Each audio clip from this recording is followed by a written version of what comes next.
Halo guys, selamat datang kembali di channel kita. Bersama aku Givari dan aku Akila. Kali ini kita bakal ngebahas gak enaknya tinggal di Rusia. Langsung aja ke poin pertama.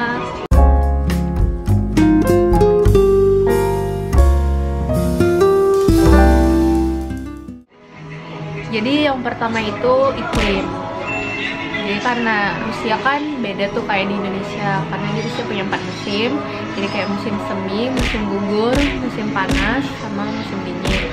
Jadi kayak setiap musim itu kita harus bajunya tuh kayak beda-beda gitu kan, Jir. Kalau musim dingin kita harus punya baju tebal, sedangkan musim panas itu kita nggak bisa pakai baju musim dingin, sehingga kita harus beli lagi baju baru. Dan itu salah satu pemborosan. Dan baju musim dingin itu ya kalian tau lah, tebal dan menggunakan banyak bahan kain, makanya pasti mahal. Gitu guys, sangat mahal. Sedangkan ntar kalau musim panas nggak bisa pakai baju musim dingin, harus beli lagi, belum lagi jaket dan segala macamnya.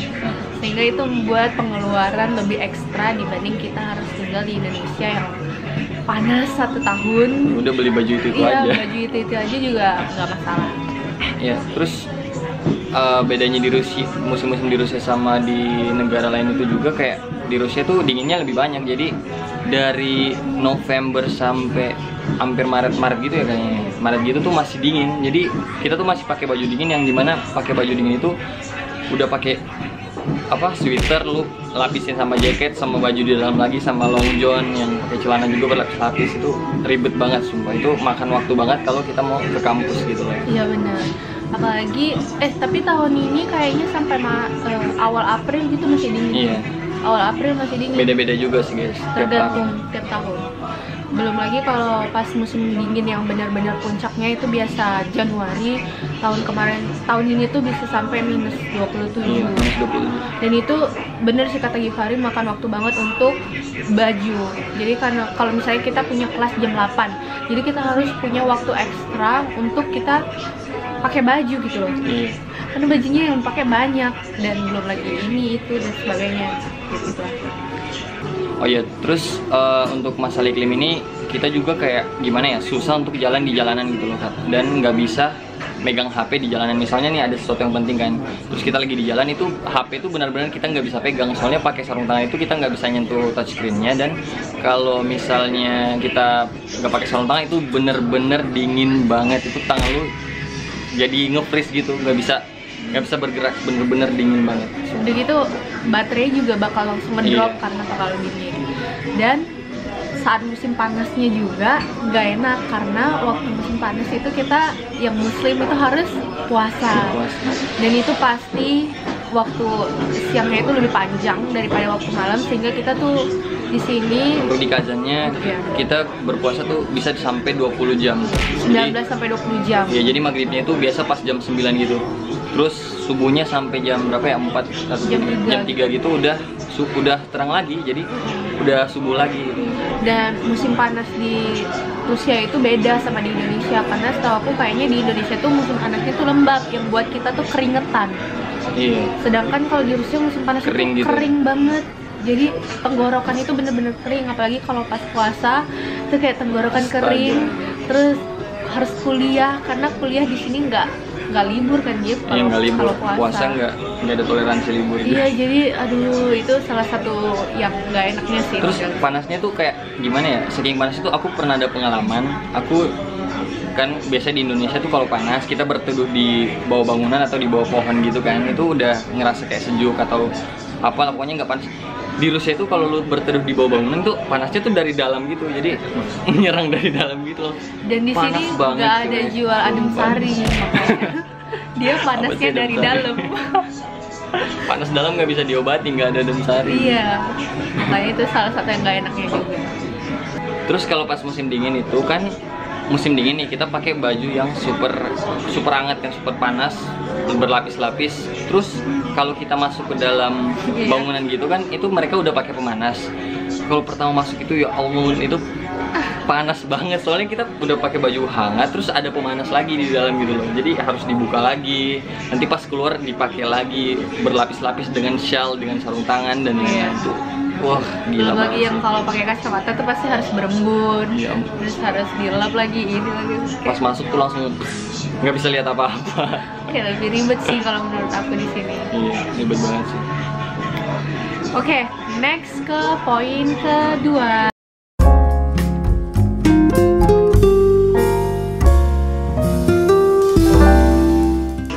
Itu makanan.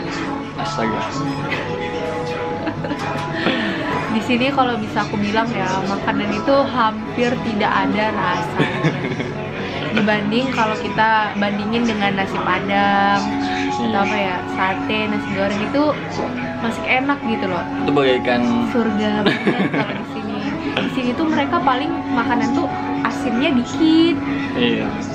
pedesnya nggak ada, terus manisnya juga dikit banget. Jadi pokoknya semua serba Mereka dikit. mereka tuh makanannya nanggung gitu loh. Kayak ini mau pedis nggak pedis, mau Asin enak nggak nggak enak, mau Iya, asin nggak gimana ya, asin. nggak asin tapi mau nggak asam-asam juga, nggak tahu, random banget gitu loh, kayak lidah mereka gitu. Makanannya tuh kayak nggak bisa dipastiin ini tuh rasa apa Iya, gitu. rasanya tuh aneh banget. Begitu mahal. Iya. Jadi sebenarnya kalau kita beli bahan-bahan makanan di sini kayak di supermarket itu sebenarnya harganya terjangkau dan nggak jauh beda sama di Indonesia. Iya, kan? nggak. Bahkan ada yang lebih murah sih Dan menurut aku. bener-bener. Ada yang lebih murah. Tapi kalau kamu beli makanan jadi kan di sini tuh lebih mahal gitu. Iya. Mahalnya bisa berkali-kali lipat, nggak kayak di Indonesia kayak kita beli bahan-bahan di pasar sama kita Makan beli nasi makanan. kuning kayak apa di warung tuh ya Iya, bener. bedanya biasa, kayak nggak terlalu jauh gitu loh, kayak nggak apa ya, nggak beda banget, nggak beda-beda banget. Pengeluaran kita ya kayak nggak terkuras banget gitu. Udah nggak enak terus mahal, jadi lebih bagus kita kayak harus beli di pasar. Tadi kayaknya ada yang ngeliatin kita loh. Jadi lebih baik kita tuh beli bahan makanannya di supermarket terus masak. Cuman sih ya kita sebagai mahasiswa kadang kan ada kalanya di waktu yang kita harus sibuk sehingga Capek, kita nggak ya bisa Allah. masak, harus beli makanan di luar, dan itu menurut aku sangat memakan uang. Terus ya gitu deh, Iya. ya buat lebih boros. Terus untuk makanan Asia itu kan biasanya kita orang Indonesia pasti kan cocok sama makanan-makanan Asia gitu kan.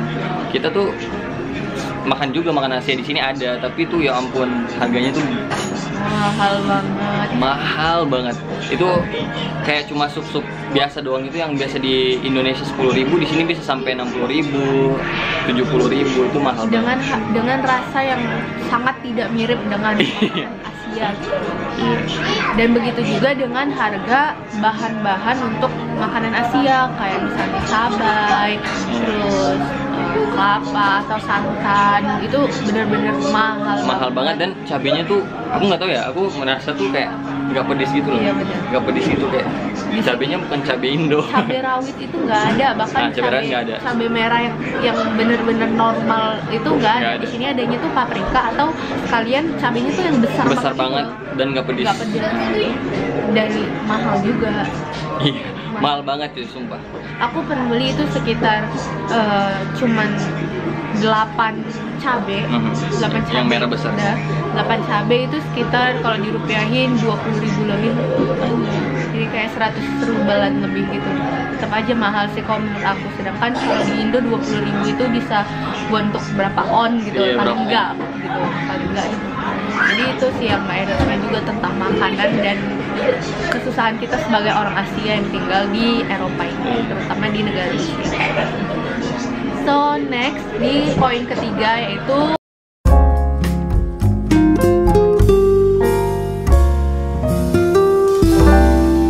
bahasa.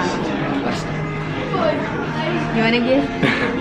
Jadi untuk tinggal di Rusia ini, bahasa Rusia itu kayak apa ya, barang yang wajib kamu pegang gitu loh. Soalnya kalau di Rusia itu kamu nggak tahu bahasa Rusia itu benar-benar nggak bisa hidup. Soalnya orang-orang di sini itu benar-benar nggak bisa, bukan nggak bisa juga sih, nggak banyak orang yang bisa bahasa Inggris. Bahkan itu bisa dihitung dengan jari kalau di lingkungan kamu tuh berapa orang yang tahu bahasa Inggris gitu loh. Iya, Soalnya mungkin mereka bisa tahu tapi paling tahu yes no doang, ya itu aja ya udah. Soalnya di Rusia tuh kan ada dulu Uni Soviet kan, jadi di Uni Soviet tuh mereka tuh kayak bikin dunia mereka sendiri gitu lah.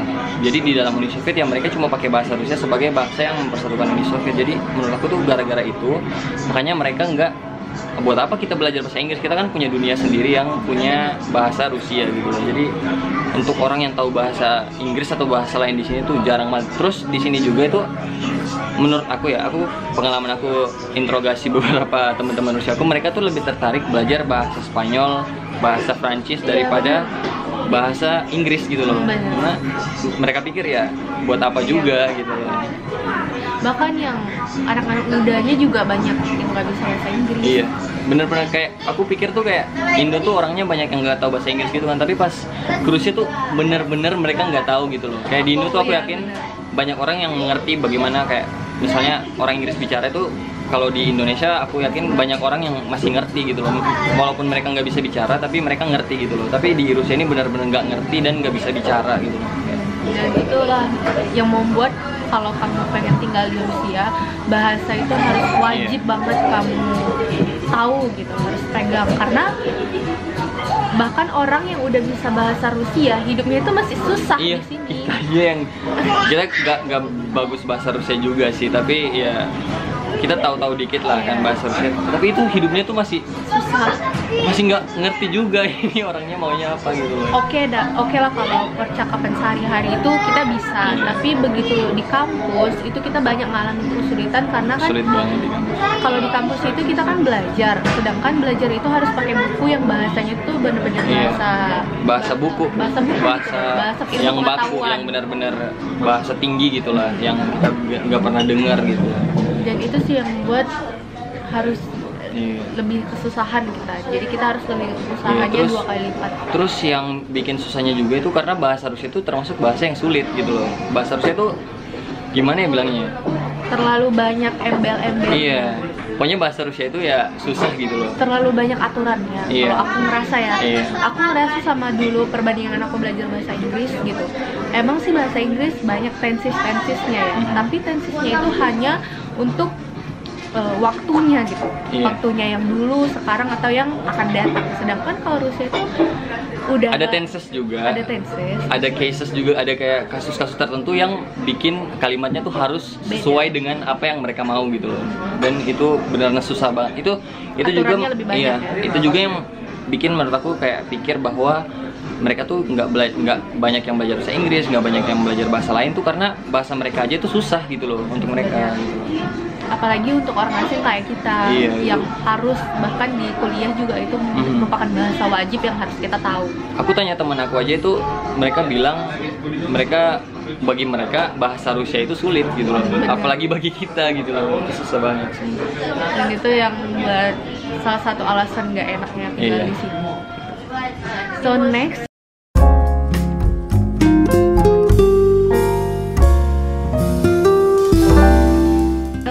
Masyarakat yang tidak ramah seperti di Indonesia. Gimana?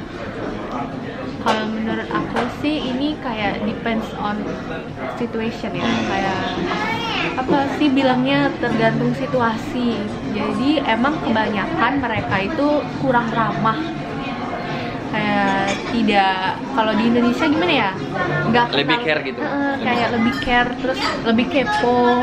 Kalau di Indonesia lebih kepo, lebih care, terus lebih mau tahu deh urusan orang itu apa. Bener. Nah karena kita tuh udah kebiasaan dengan hal kekepoan, terus hal yang terlalu tercare gitu, kecarean gitu. Jadi begitu kita datang ke sini, awal-awal aku ngerasa kayak mereka ini kok sangat tidak menganggap kita banget gitu loh. Iya, kayak mereka ini kok sangat-sangat cuek gitu. Bahkan kayak apa ya? Bahkan di Rusia tuh misalnya ada tabrakan nih, itu nggak rame. Tabrakan tuh yang ada orang yang nabrak, orang tertabrak sama polisi itu doang. Yang lain tuh ya udah lewat doang. Bener, nggak kayak ada apa-apa. Kalau di Indo kan tuh pasti banyak. Pasti rame, langsung rame. Siapa yang salah nih, siapa yang salah nih, siapa yang nabrak nih gitu kan. Itu nggak ada di Rusia gitu. Itu nggak ada. Jadi lebih kurang care. Tapi kalau orang Rusia, kita udah kenal gitu sama orang Rusia, itu mereka baiknya baik gila banget sih. Itu lu suruh dia nunggu, lu misalnya ada urusan kan, lu suruh dia nunggu 3 jam tuh dia nunggu gitu loh. Kalau dia udah nggak perlu teman gitu loh. Ya, kalau itu emang udah baik banget sih. Temen baik banget, udah kayak best friend banget. Mereka tuh baik banget, bahkan mau ngundang ke rumah, terus dikasih jamuan makan atau gimana. Sering ngasih hadiah gitu loh. Benar. Bagus banget. Jadi aku ngerasa sih kalau ini poinnya nggak enaknya itu kalau ketika kita tidak saling kenal. Tidak saling kenal. Mereka tuh benar-benar nggak peduli. Nah bener, bahkan kalau misalnya aku pernah sih satu situasi ya, aku waktu musim dingin, jadi aku tuh lupa bawa sarung tangan, terus tangan aku tuh kedinginan banget, sampai hampir biru tau gitu. Sampai hampir biru. Itulah iklim. Iya, hampir biru. Terus ada bapak-bapak itu kayak di samping aku, dia kayak cuman ngeliatin aku kayak gini. Terus ya udah, terus kayak udah gitu, nggak ada tanggapan apapun. Jadi emang nggak se-care itu mereka. Kalau orang Indo pasti udah tanya kan, adek, ini kenapa, ini kenapa? Ya biasalah basa-basi kan orang Indonesia. Kalau mereka tuh enggak, jadi kayak urusan kamu Urusan ya lo, urusan lo. Urusan aku ya aku gitu, selama kamu nggak ngeganggu aku ya udah. Kamu nggak ganggu kamu juga gitu. Jadi itu sih yang aku ngerasa kurang enaknya. Jadi kadang aku mikir kalau di situasi darurat gitu loh, kayak misalnya kita kan nggak tahu nih hidup kita di situ bakal selalu mulus-mulus saja, pasti ada masa kayak sakit atau ada apa sesuatu yang penting yang membutuhkan orang lain gitu lah. Sedangkan mereka itu kadang karena mereka merasa aku kan nggak pernah minta tolong sama kamu, jadi kamu tuh ngapain minta tolong sama aku gitu loh, ngerti nggak? Jadi aku ngerasa itu tuh merupakan salah satu yang gak enaknya kalau kita ada di situasi darurat, sedangkan kita tuh nggak kenal gitu sama mereka. Tapi mereka itu walaupun nggak kenal, kalau kita tanya jalan itu mereka pasti nunjukin juga sih. Terus pasti nge-explain walaupun mereka nggak bisa bahasa Inggris, mereka kayak usaha gitu. Gitu kayak harus kayak itu right. Gitu. Itu bener banget sih, kalau aku ngerasa banget sih gitu. Udah, so next